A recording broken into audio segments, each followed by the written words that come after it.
But first, politics took a back seat for most of the day today as Parliament offered sombre, heartfelt and bipartisan support for the victims and heroes of our tragic bushfire season. But the day started with more leadership shenanigans. As I just mentioned, the almost anonymous Nationals leader, Deputy Prime Minister Michael McCormack, saw off the challenge from former leader Barnaby Joyce, and he got a new deputy in David Littleproud.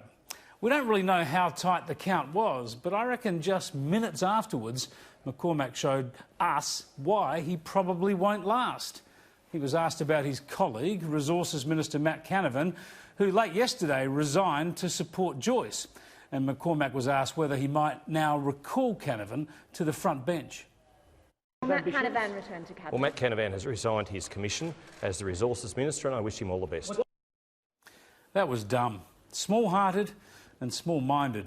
Canavan is one of the Coalition's best performers. His work during the last election campaign on issues like Adani in Queensland did more to deliver victory for the Coalition than anyone, except perhaps the Prime Minister, of course, and his Treasurer. Yet McCormack keeps Canavan out of Cabinet. Why? Petulance? Political insecurity? Revenge?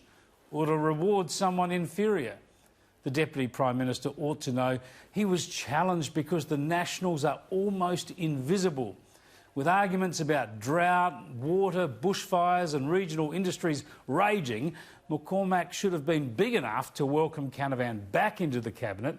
He should have promoted Barnaby Joyce too. Instead, the Nationals' two best performers by the length of the straight, Barnaby Joyce and Matt Canavan, will be wasted on the back bench. This is not good for the Nationals. It's not good for the government, not good for the country, and it's certainly not good for Scott Morrison, with friends like McCormack, getting a lot of help from his Deputy Prime Minister. The Nationals leader should understand that a strong leader uses the best talent. This churlish move on Canavan is unlikely to turn out well for him.